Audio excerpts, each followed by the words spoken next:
জাতীয় পার্টির এই মিছিলে, এই শ্রদ্ধা নিবেদন অনুষ্ঠানে আওয়ামী লীগের প্রেতাত্মারা জাতীয় পার্টির মিছিলে যুক্ত হয়েছে।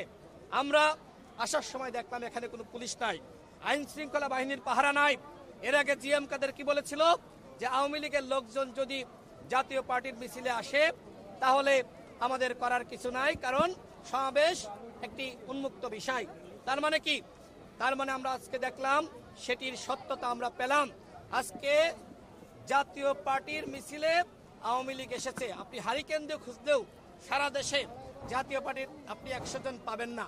অথচ আমরা দেখলাম 500-600 মানুষ নিয়ে আজকে জাতীয় পার্টির শ্রদ্ধা নিবেদনের নামে আজকে তারা সাংগঠনিকভাবে ফিরে আসার একটি চক্রান্ত করছে।